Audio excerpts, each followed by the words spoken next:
Please subscribe this new channel youtube.com/yourmalaka to encourage me to continue preservation works on Malacca's past and present events, heritage, history, traditions for the future younger generations. 请帮忙订阅这个新频道 youtube.com/yourmalaka，以鼓励我继续努力保留马六甲的文化、历史及传统，为了新一代的年轻人。This book by the late entitled My People, My Country. The second part will be about after 1982 to the present time, and the third part will be question and answer, Q&A. So okay, I will begin the talk just introducing this book. This book has been actually a very, very valuable book, very important book, written by the late Bernard Santamaria, entitled My People, My Country. Now I just read a gist of the story of this book. So it's the story of the Malacca-Portuguese community. Now it traces the beginning of the community as Masticus or Topazis during the Portuguese era, 1511-1641. It relates their resistance and defiance against Dutch persecution, 1641, 1824. It describes their contribution to the development of Malaya as the British during the British colonization, and it reveals the atrocities they suffered during the Japanese War, their quest for representation in an independent Malaysia, and their propensity to survive and propagate their language, tradition, religion, and culture. Now, this book has actually been an inspiration to me all my life since it was published. And when I feel down, this is the book that gives me the inspiration to sometimes carry on. It's not easy. Being a minority among minorities, we struggle to survive, to keep our cultural heritage alive. In terms of language, in terms of our customs, in terms of our cultural practices. So when I feel down, this is the book that keeps me going. Now, okay, in this book, Bernard Santamaria has done a lot of research with regard to the beginnings of the community when they arrived in Melaka. I'm sure most of you know the first arrival of the Portuguese to this part of the world in 1511, and Alfonso de Albuquerque came to Melaka. And the Portuguese stayed in Melaka for about 130 years. Now, those were glorious years of Melaka's history. And basically, those who came with Alfonso already had, they were already acclimatized to the tropics. So it was so easy to assimilate themselves with the local community. And when they arrived in Melaka, basically they married local Malay women. The local Malay woman. So if you look at my features, one look you will think that I'm a Malay, more than Portuguese. But if you maybe would listen to when I speak, then maybe you will know the difference. And maybe when you look closely, the features has got a bit of, should I say, of Portuguese characteristics. So like I was saying, the Portuguese, when they arrived in Melaka, basically they married the locals. So they had quite a number of different minority groups, or they had a lot of people that were of Javanese origin, Malay origin, Chinese. So there is this intermarriage between the locals and the Portuguese. And sometimes even you can see the we have some people with afro hair. So the Portuguese, before they arrived to this part of Malacca, they were really a thorough breed, a very mixed breed. You see, when Portugal was in fact ruled by the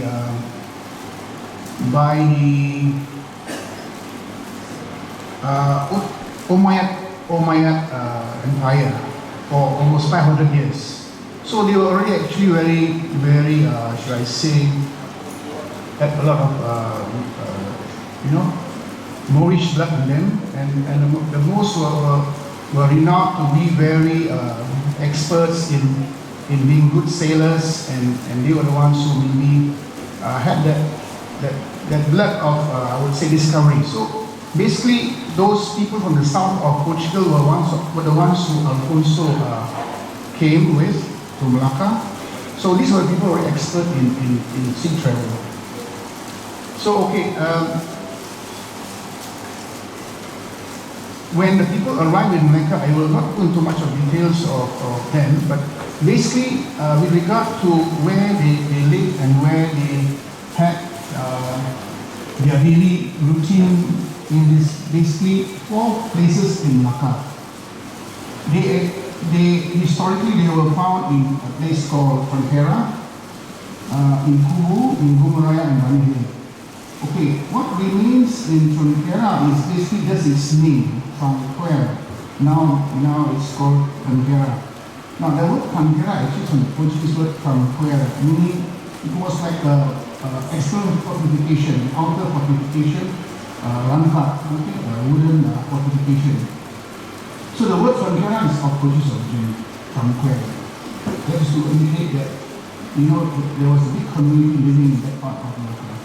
Another place that is very historically known where the descendants live is in Gumaraya. Now Gumaraya is along this in front of Kampung Bosen, and it stretches right up inland. Because history books tell you that the community was found right inland. There were orchards all along the river, and there were big communities living all around the river beds. Now, in Gumaraya, the only indication today we can see, something tangible, is the ruins of the Church of St. Lawrence.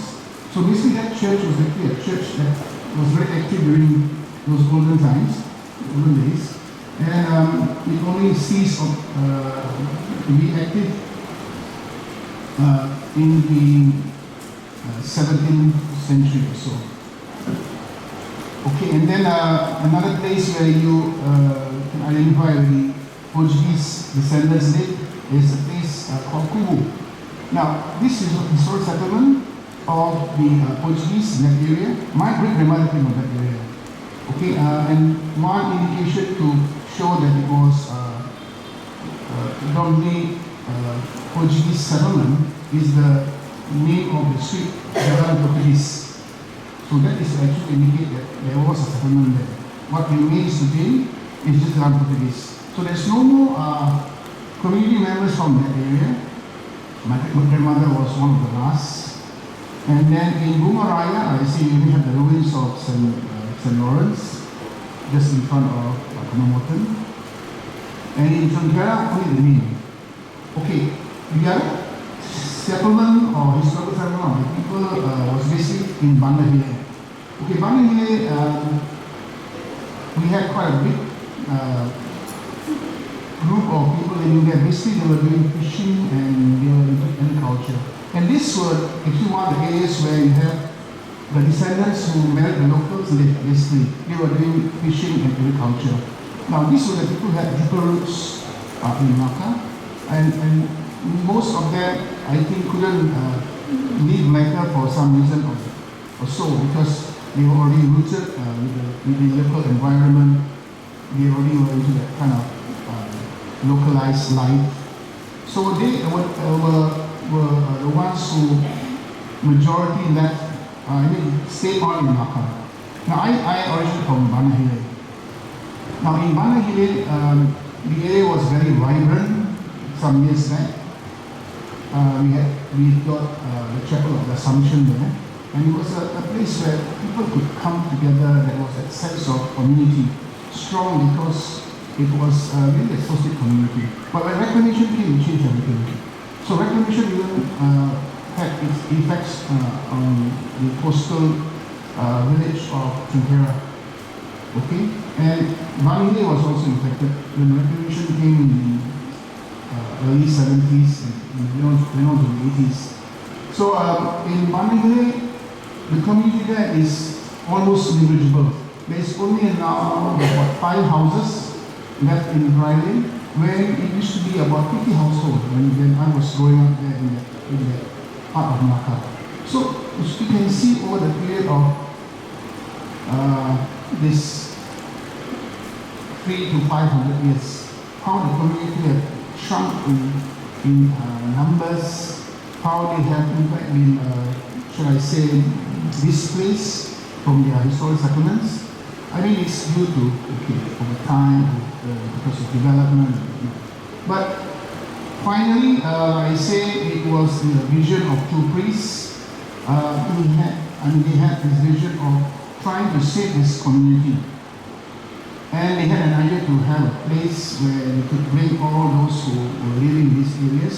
They were slowly losing possession of their land through erosion of the land through by the sea.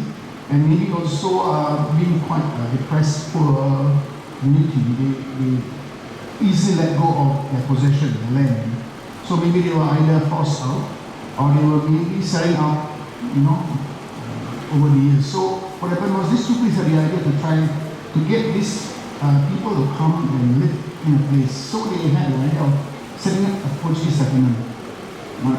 Now, it's always us. Just imagine if the idea of setting up a Portuguese settlement was not done then, if it was not mooted to bring people together, I think today we will not really be around. Because it's in the Portuguese settlement, like you see today, is the last century, the last so-called bastion of the people.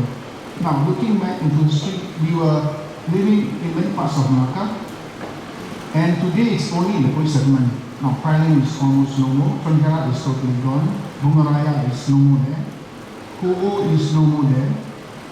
So, what I'm trying to say is how this community has now shrunk and only finally constituted in this Portuguese settlement. So the settlement actually is the vital link for us now and the link to the future. Now imagine if the settlement was not formed, I think the language would disappear, the polygon, the cultural practices, even the music and song would have maybe also gone. So the settlement today acts as a very important bastion of the community. Now, being, having that homogeneous environment where people live together, it's so spontaneous, they can meet, they can greet each other, so it's very spontaneous, they can see and meet each other and they can just greet each other in our own language. Okay. Now, during the Dutch period, I think that was a period where the community suffered quite a lot because the Dutch were basically reformists. They were not so in favor of having Catholic worship in public areas. So they made it very difficult. So that's why you see in Melaka you have communities even found inland, along the Melaka River. And one place where worship was being done was in a place called in Malay, a place called Santa Cruz. Even today, we have the celebration of Santa Cruz being celebrated. That is to indicate that the Portuguese during that time had to go to the hinterlands to avoid Dutch persecution, especially in celebrating the Mass, in practicing the faith. So we have also another place in Kubo. There you can see a bit of the ruins left behind of the chapel or the church of Guadalupe, another tributary of the river around the area. So the community was found in many hinterland areas in the Dutch period especially. Now when the Dutch finally allowed religion to be practiced freely, the people came back to the city. But these places still remain in mind that the people were dispersed during the time. And the population in Melaka reduced because the Dutch, when they came to Melaka, basically it was not to set up a new colony of descendants of Dutch, but basically they came more to trade. Whereas the Portuguese came more to stay, to have permanent communities. That's why you have these descendants in Melaka. Whereas the Dutch had more tangible heritage behind the set hands and various buildings that you see of Dutch origin. But the Portuguese still stayed. So, okay, during the Dutch period, I say it was a tough time for the community, and but they still found ways and means to survive and to kind of what should I say, to still be a community that still had its own identity. Okay, they managed to keep their language, their cultural practices, their religious practices intact. Okay, after the Dutch period, we have the British period. During the British time, I mean, one of the main objectives of the British, from Bernard's book, I read, is they wanted to actually relocate the community to Penang and Singapore, especially to Penang. I mean, they tried various ways and means, but finally, because the local community had maybe more deeper roots in Melaka, and they already maybe, shall I say, were a bit attached to the area, so they stayed in Melaka. So finally, the British gave up the idea of trying to relocate the community members to Penang. Now, during the Japanese period, the people also had quite a tough time because there were many stories of young men taken away during the early hours of the morning and sent to the death railway. And there were many stories of even our two priests at that time. They were taken away in Singapore and finally died there. So they suffered quite a lot. And also during the Japanese time, I mean, the community played its part in volunteering their services to defend the country. That was before Japanese time, sorry. In the kind of, they had the volunteer group. I think it's the D Company, yes. The D Company was set up to help the British defend Melaka, but eventually the Japanese took over, and that was actually quite a tough time. I mean, I hear stories from my father that they only survived because many of them lived by the sea. So living by the sea, it was maybe easier to find some sustenance to keep on going. But many died because they didn't have maybe a complete meal. They were on tapioca and very basic food. So many of them actually died of malnutrition. And finally, the community, like I say, had also another tough time during the British time. See, the British, no doubt they wanted to help the community. I mean, they were the ones who set up the full settlement. But at the same time, many of the people left Melaka because Melaka was not really, shall I say, thriving then. So many had to leave Melaka for Singapore and Penang and even to KL. And during that time, many of the people actually had a tough time because many of the more educated ones left Melaka. So the community actually was left with very simple people, and basically they were involved in fishing and very basic job in government department. Now, just before the independence of Malaysia, now our community had another, I would say another stroke of not so good fortune, is when they were doing the constitution of Malaysia. Somehow or other, the position of the community was left out. That is why we were not given the recognition like those indigenous people of Sabah and Sarawak. I mean, being a community that was so unique, so few in numbers, and they had played their role in building up Malaysia, but at that crucial time, we were actually not given the opportunity to be represented. Being a small community, obviously, politically we had not much strength, and the community was again, should I say, left out in the development flow of Malaysia.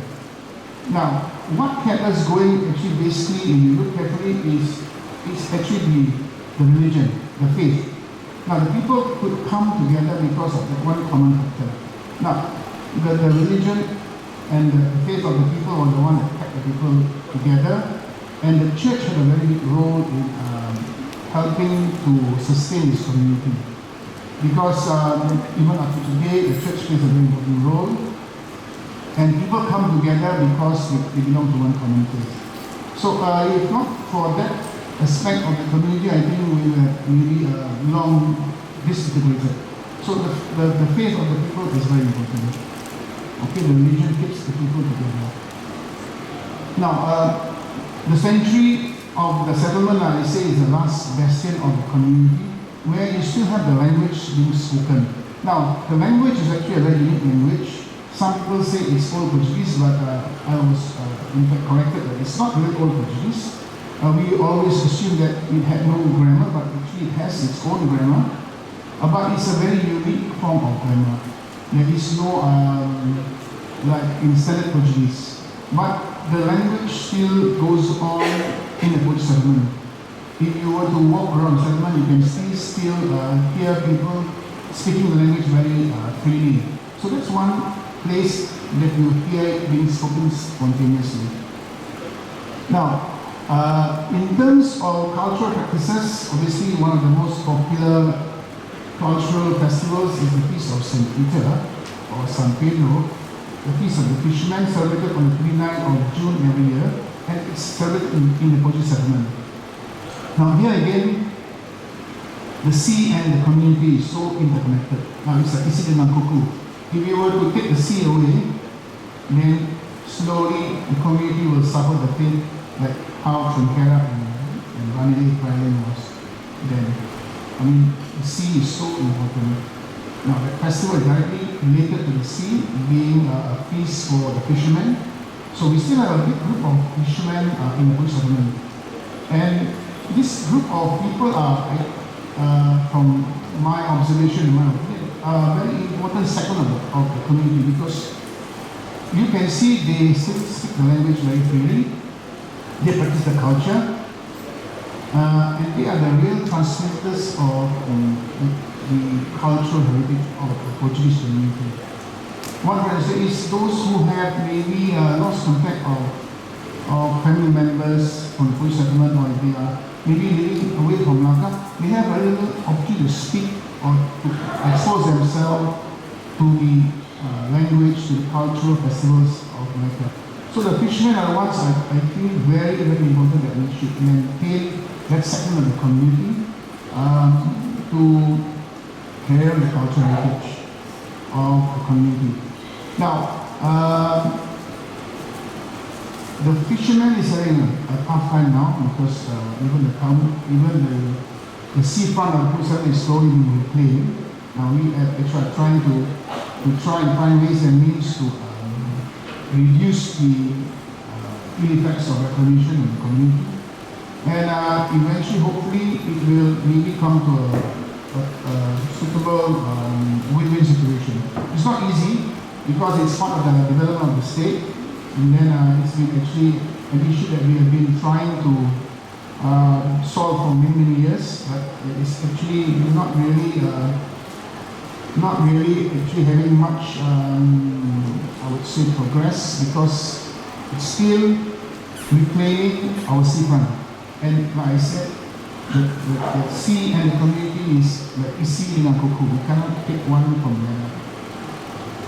Okay, in terms of contribution to the language, the national language. Now, the language of the community in Portuguese settlement is called Pistan or Pistao. Now, it's a Creole of Portuguese that is unique to Melaka. Now, it's still been spoken very widely in the Portuguese settlement, and I say it is if I'm not mistaken, it's actually in the endangered language of UNESCO, one of the endangered language.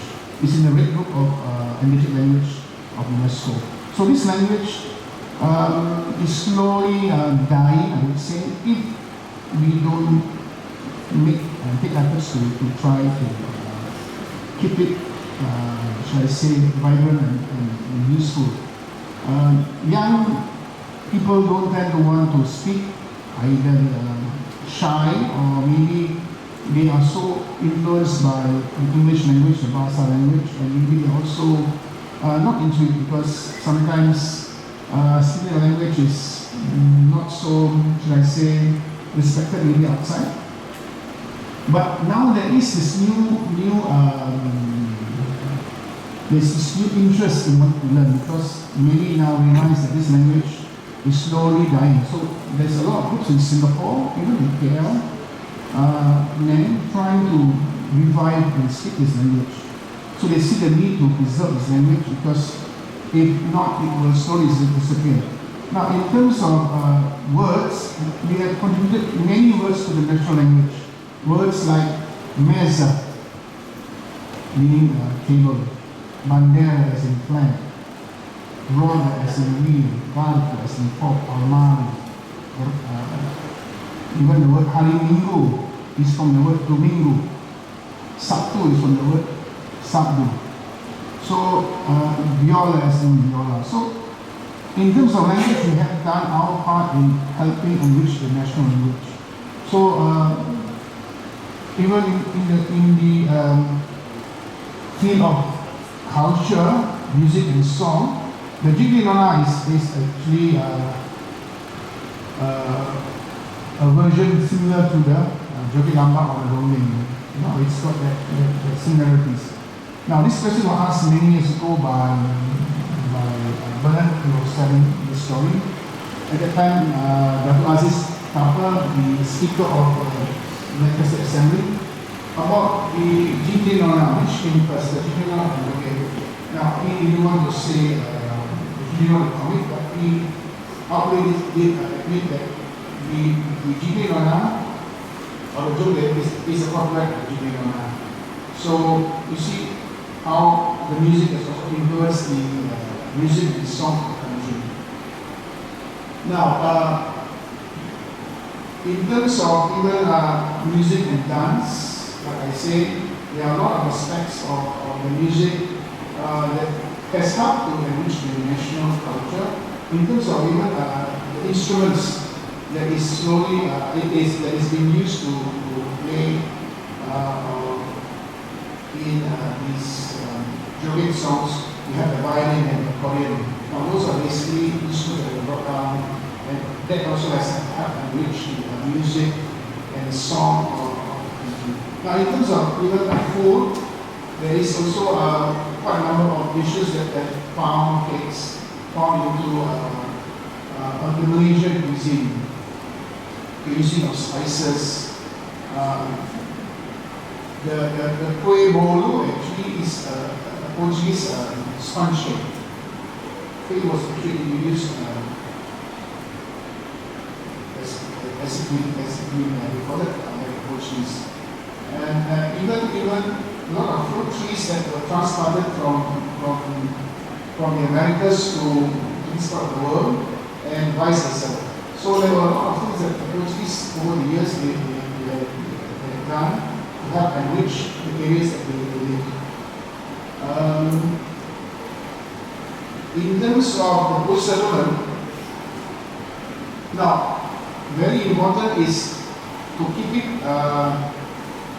going, safeguarding the homogeneous environment where the language can still carry on. Now, it has become now a tourist attraction in terms of the festival and the place. But for me personally, the tourists are most welcome. But sometimes when they come, sadly there's not much to see. So hopefully we can really have a bit of help from NGOs, help from various parties to come to give more input, provide resources, to provide the knowledge to help to boost the place up. Because on our own, it's so difficult to survive, to carry on, because we are lack of resources, we are lack of expertise, and on our own, it's a struggle to survive. So now we have some NGOs, we have some friends who are coming to help us to maybe reinvent the settlement, reinvent the community. And one asset is in the settlement is Lisbon Hotel, which has been never abandoned recently by former tenant, and the lease is over. So hopefully we can maybe take this place up. What do you call this? We have put in a proposal to pick up a place, and hopefully it can be made into a center for language or arts, for promotion of the future of the Southern Center. Now we also have a problem with our land status. You see, originally it was freehold, it's controversial. Now it's actually on lease, so that's another big issue that we're trying to solve. It's because if you don't have a permanent place and it's on lease, then there is no permanent status. The next 10 to 15 years will be a big issue. So then when the freehold status was I would say, cancelled because of some reason, it was not really a big issue then. It was just a sort of plan, the status just changed. But it's a big issue today because the lease is almost over for some houses, so it's actually a big issue now. Whether we could extend it and maybe make it more permanent. So we try to bring this matter up and try to tell the authorities that there must be a way to kind of make this area a more perpetual place for the people. Now Bernard tried his best then to try and make a poachers reserve for the settlement. But it did not go through because there was a change of leadership in the state, and finally when he wanted to pursue it, he also fell sick and it was not really achieved. So hopefully we can maybe resolve this land issue and try and maybe convince the state government that we have to look into it and reinstate the original status, which is freehold. Now, the restoration of the C1 crossing is also another big issue. Now, as you can see, in Nusantara and Friday, it's almost non-existent because the revolution has taken its toll on the people. So now the settlement is being reclaimed. So this is another issue we feel we must find ways and means to solve because it will definitely affect the generations to come. Now, let us see, I was saying earlier, it's not easy to function as a community. Now, in the settlement, we can still maintain our identity. Our language has been spoken freely, and festivals have been celebrated, the faith, religion can be practiced freely too. And the regulation actually, I say one of the biggest projects is planting our settlements in gateway. Now, we are not against development. Now, we have always, as a community, given into the state's plan to develop the state. We know that. But sometimes, if you look at it, it's quite unfair. It's more about disadvantage. Now, we are not a very big group. I say we don't have much, shall I say, strength in terms of the other minorities like Adanya. They can maybe be affiliated more to the major race of the Chinese. Now, for us, we are so, I say, small, so difficult to maybe make political representation. When my brother was around, he was a political, he was an opposition politician. But still, he managed to get Dr. Mahathir to come to visit settlement the money before. So we have intention to call him for Christmas, and before that we want to maybe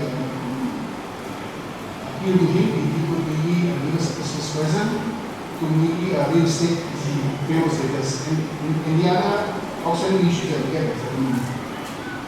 Now, in terms of the the development that is going on around the settlement, as you can see, we actually have a preservation amendment that is supposed to affect the settlement proper. But all around the settlement, you can see development coming up.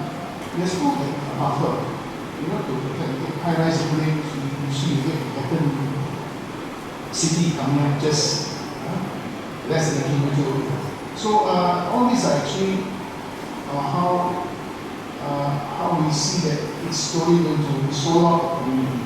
So we are trying to say that there should be some kind of permanent protection for this.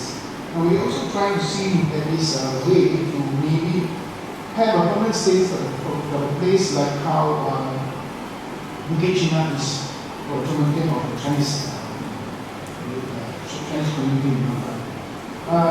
Like I was saying, the settlement is the only place that is still intact in terms of its identity for people. And in the next few years, 5-10 years, many of us are afraid that we will not have that environment to sustain the community. So that's why hopefully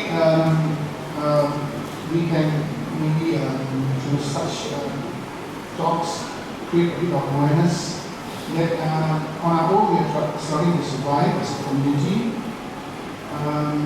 We need help, and hopefully, like I say, we can still be around for the next 500 years.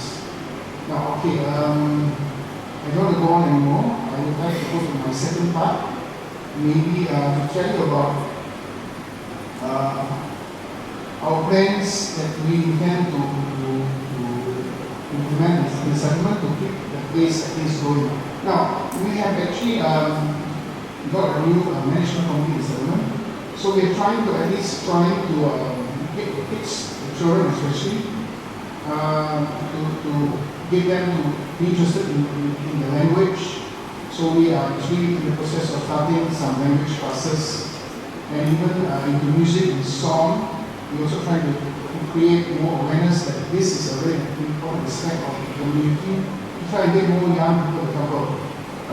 We've been having a tough time struggling to get young people to come out because they are so into maybe pursuing their educational needs, and also because they are so now engaged in other forms of activity.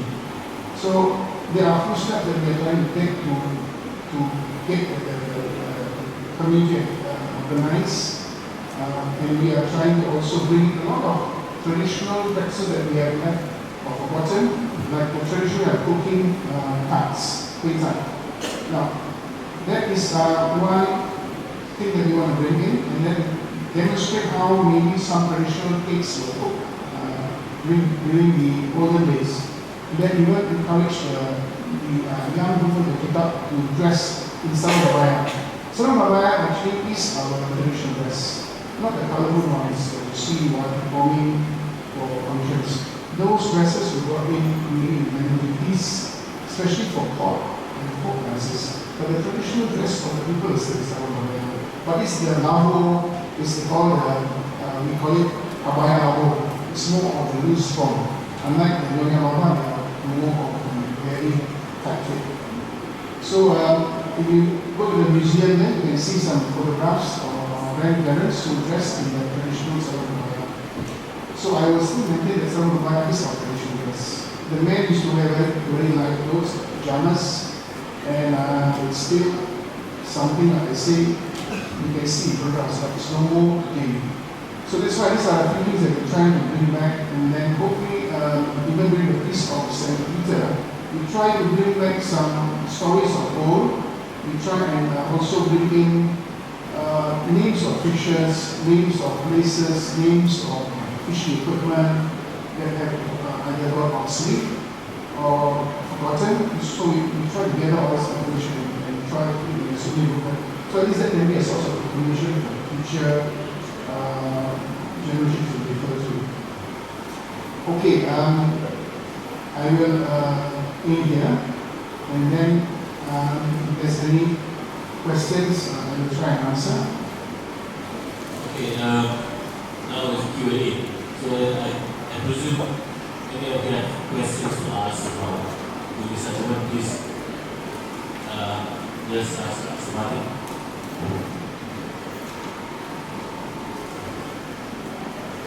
Yes. I would just like to say, as a member of the Portuguese community, as a Portuguese, and also as a representative of Semenanjung Arab Institute of Portugal, what we saw when we arrived here 3 months ago was a unique thing, because what happens here,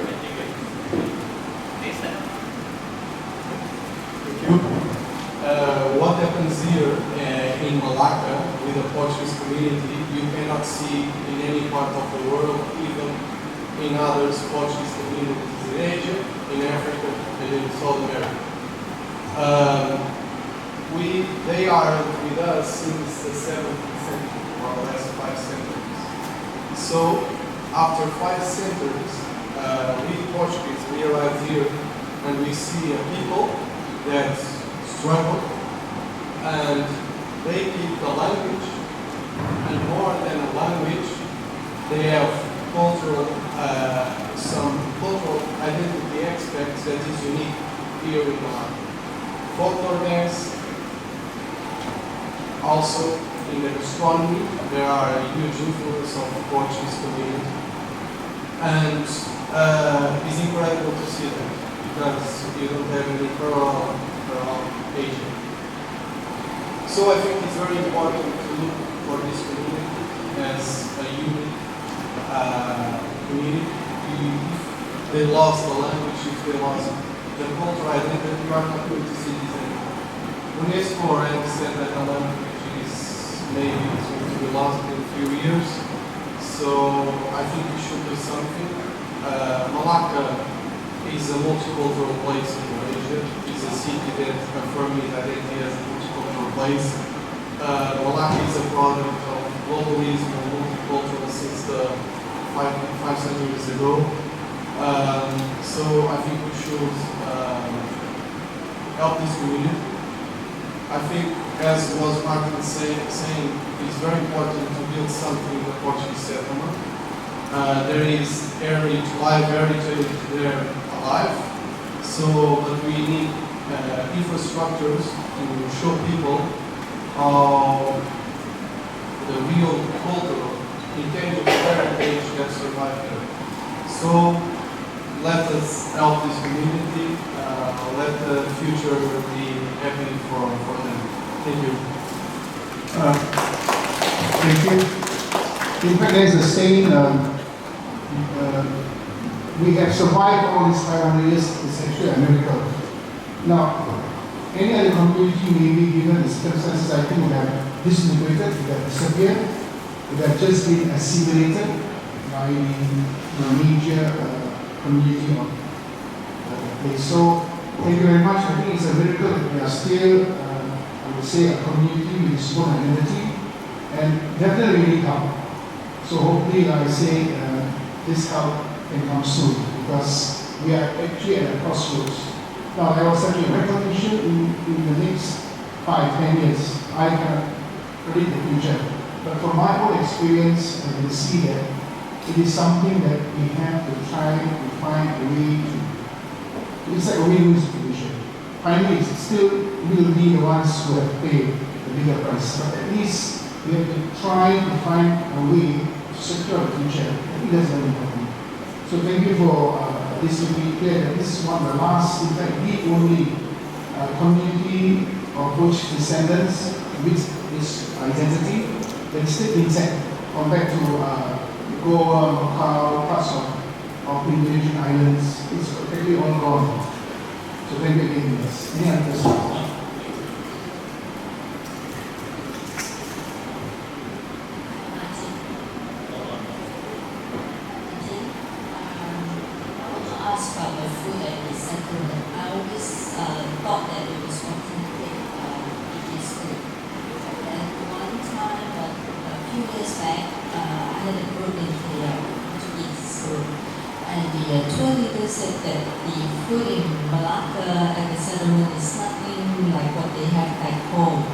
Is that because of the Portuguese, the influence from India? Because the Portuguese were in India before they were Indian. Okay, in fact, it's a good question. Many people, when they hear the word Portuguese food, Portuguese settlement, they think it's papaya from Portugal, a typical Portuguese dish. But in fact, it's not. Now, you see, when the Portuguese, before they arrived here, they were already in Africa and India. So they were already very influenced by the local ingredients, the local spices. Even for, to give you an example, the Portuguese, they use a lot of cheese, they use a lot of milk in the preparation, maybe olive oil also. But when they arrive in this part of the world, they use maybe other forms of ingredient to, shall I say, lemak the food. Give an example. Wakaras. Wakaras actually is a form of ingredient that has given given it a lemak taste instead of milk or instead of cheese. So that is one. So that's why I say our food in Malacca is not as of Portugal, but it's already being very localized. Now, we also enjoy eating with our fingers, like the Malays do. Now, if I say being localized is just doing how the locals do. And even ingredients. Okay, I met an Indian. My wife is Indian. Now, I also, when I got married, I also learned a little bit from her experience. Give an example. The pickles that I do, I used to just do the pickles like how my grandmother used to do. But when I met her, I found that when she put the ingredient that I felt enhanced the taste, alma seeds. Yeah, so alma seeds with fish curry, it really makes a difference. So it's actually a fusion of food ingredient, more of the tropics than of Europe. So that's why if you have a good settlement, it's not going to be a typical Portuguese dish from Portugal. It's localized. Samba, curries, everything with fingers. Yes. So you see, the thing is, you have the influence of Indian, the Chinese. We also call pongte. Our own pongte, but if you were to eat it, maybe you'll find a difference. I was told pongte, we will put some sugar in it. See, just to sweeten the dish. And then we use a lot of curry powder in terms of saffron, we use alba seeds, we use jintan manis, jintan putih. So it's got also that ingredient of Chinese. Chinese, yes, we cook chapchai, we also do pongte. And the western part is maybe more on the meat side. Like we have the Christmas pie, so it's a bit of western. We have the turkey for Christmas. So I hope I haven't answered the question. So the thing is, what you get in the Portugal is actually very localized Melaka Portuguese food.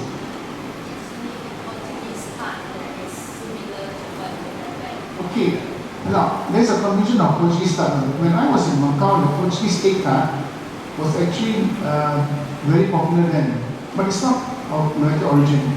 So it came to Melaka, but a lot of people are confused. Now the pineapple jam tarts, as far as I can remember, was actually done by our grandparents. It was not popular at all then. I mean, you come to Melaka, you don't look at jam tarts. But now, it's a must.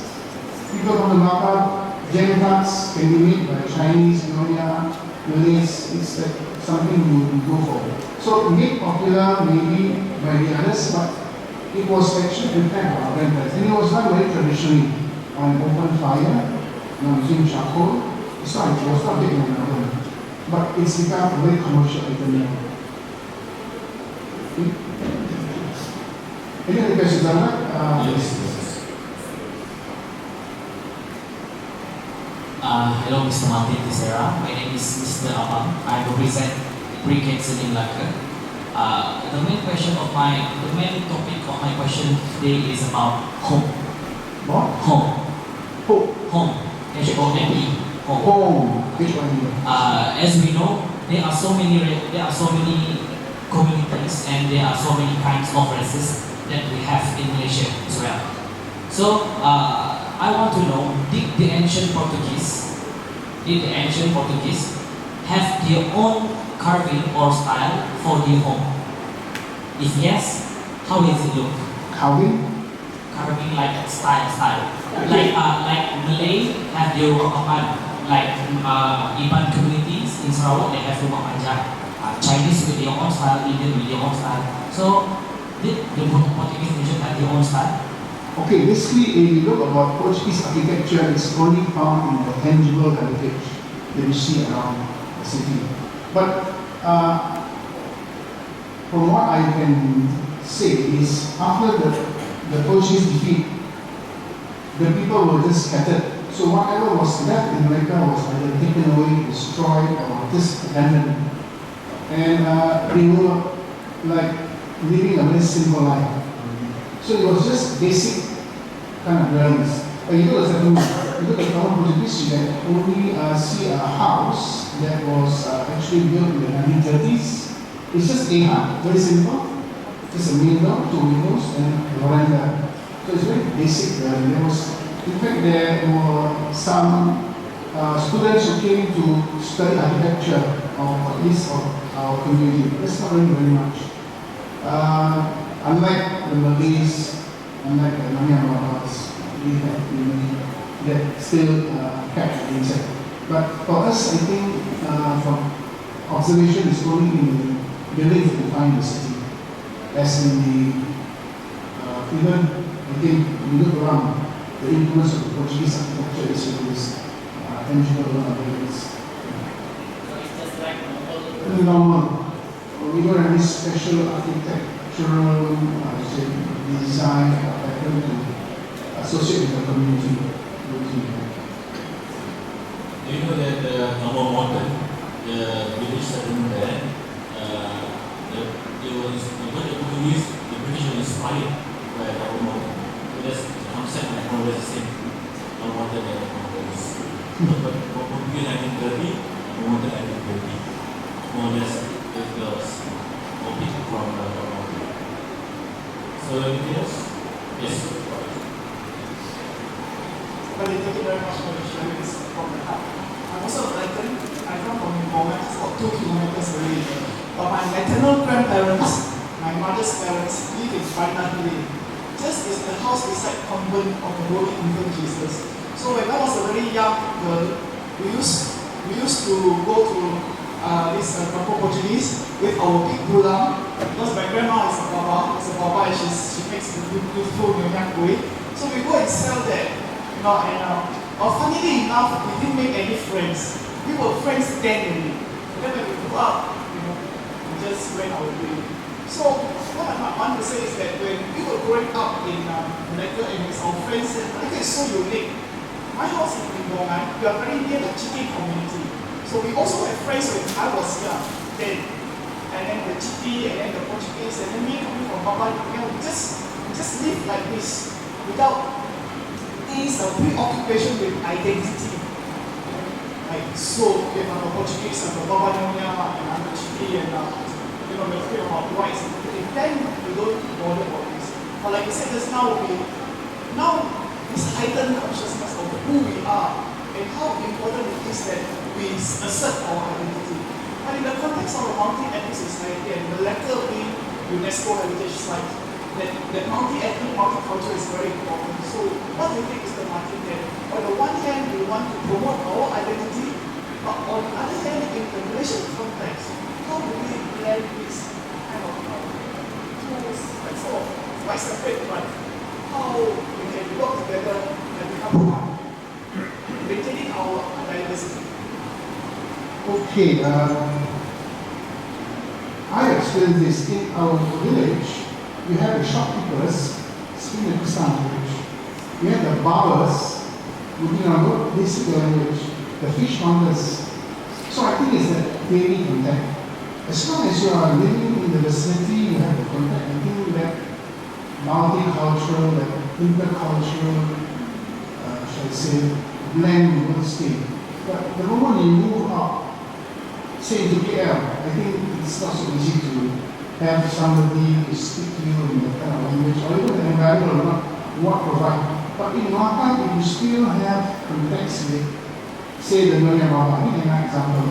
Now, our grandparents used to work for the Nyonyas, and they learn their recipes. That's why we cook only. That's why we cook this chapchan. Likewise, they learn to cook maybe a few of our dishes. They maybe learn to cook maybe a Christmas pie, a bit of a Western kind of cuisine. So, as long as there's contact in the kind of environment, I think the interracial mixture, I think, will exist. Okay, actually, I'm still pursuing with the state government to try to ask them to create maybe a special ministry or a special, should I say, under the Chief Minister's department, Ministry of Minority Affairs. I think this was actually done before, but it was not seriously pursued. So that's, I think, something important, where we can find common elements and build on that, and to really make it really multicultural, multilingual. I think it's a method that has got all the ingredients. It's just that we have to try and persuade maybe the government in this case to try and see how to pursue that angle. And it will be beautiful. Those days I remember, we had one of the first Merdeka parade. All the communities were represented.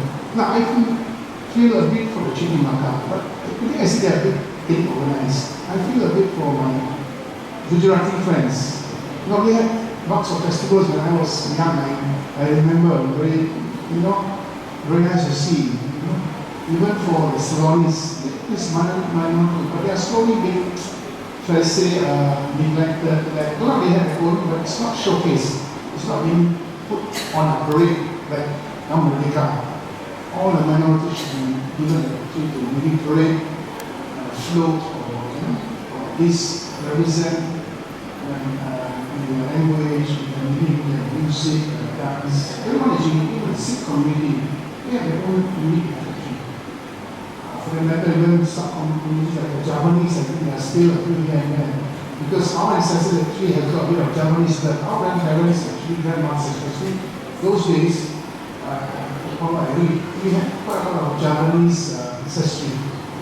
And so, all the minorities, I think we are given a chance to come here. I think we can see the multicultural mixture of Indonesia.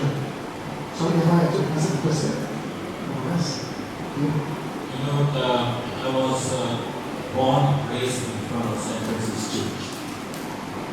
My kindergarten is in the church. I'm a Muslim.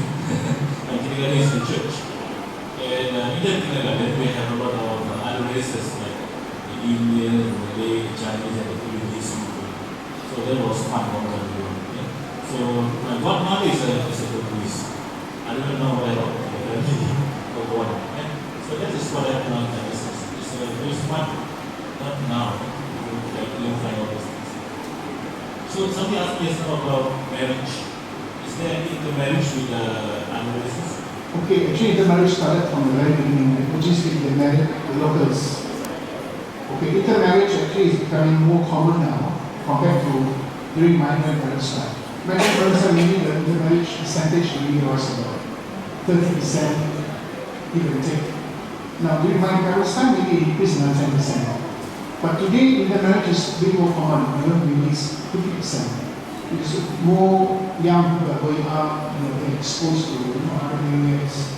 So they fall in love and get married. So intermarriage is actually now in the higher degree. Anybody else got a question?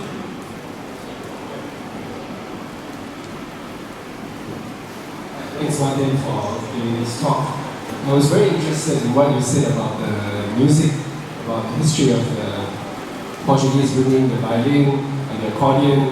And if we remember last year, Sayang has been recognized as by UNESCO Heritage as an art form, a recognized art form. And I want to know about the history of Portuguese music, because we know that its influence is brought to Malaysia, Melaka, and it's really influenced even Adanya. They have their own spin on it when they have Sayang, they will sing a pantun, and they will dance in their style. And even the Malay, they have their joget, But I want to know the origin from the Portuguese. How did this music come, or is there any way we can find out more? Is there any groups that are still playing the Portuguese music in the original style, with the original songs? Thank you. Okay, in fact, the accordion is hardly seen. We used to have some accordionists that used to play for cultural group. Master Colin was one teacher that gave his, shall I say, expertise in one cultural group. Of late, there has been another lady who has also come and just accompanied this group with the accordion. But sadly, there is no one really playing the accordion to enrich our cultural song or music. Now, the accordion is still a very popular instrument in Portuguese folk music. It's still, I think, widely used in Portugal and in other parts where the Portuguese music has been given some influence. But Melaka, even the violin is so hardly seen within the community. Even say about 50 years ago, maybe there were a few violins that participated in cultural groups, but sadly, the young people are not taking up this. That is why I say it's important that maybe we have a center of arts and slowly, these are the things that we have to do. Because eventually it's going to disappear, it's going to die off, and will be somebody's instrument. When originally actually was brought by the Portuguese. Even the ukulele that is synonymous with Hawaii was actually brought to Hawaii by the Portuguese. Now there are records to show the trail, but they have improvised the instrument to become more localized. But it was originally a Portuguese instrument. So sad, and hopefully, like I said, but it's so common in Lokang Sayang, but not in the Portuguese groups that you see now. It's basically the guitar. Even the tambo also you hardly see. And the tambo is a very basic, very important instrument. So for the finale, we'll maybe give you a bit of a demonstration of the tambo. I play the guitar, but the guitar is actually just a new addition. But originally it was the violin. The violin gives you the real and the rhythm. And the accordion was the accompaniment, and the tambo did the beat. So these are instruments that we slowly have to bring in to enrich what was originally our traditional instruments. Even the dunia, Chetty community, they used to have good singer, Donald Sayang. Yes. But now what? They have the musical instrument on in the campus. Nobody play anymore. I think Jenga has written a book on the community of the Chetty. Okay, yeah, you have questions?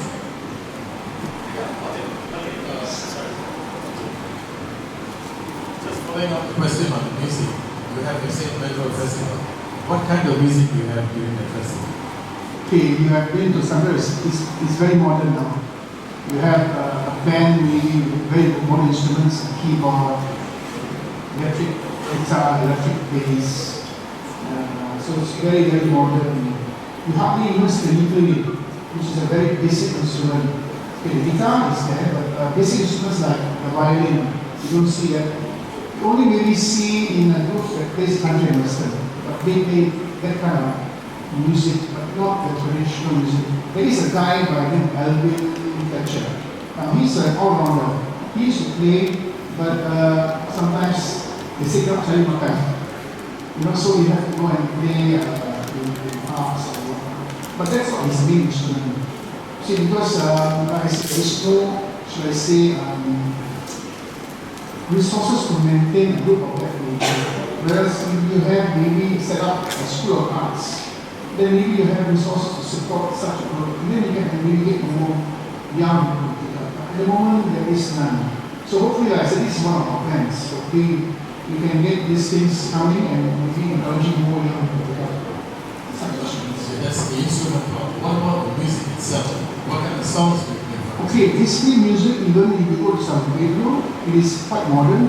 As you can see, the finale is very contemporary, very modern. But we emphasize at least a slot or two to be of the local, should I say, traditional dance of Nusantara, where it will maybe spend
Please subscribe this new channel youtube.com/yourmalaka to encourage me to continue preservation works on Malacca's past and present events, heritage, history, traditions for the future younger generations.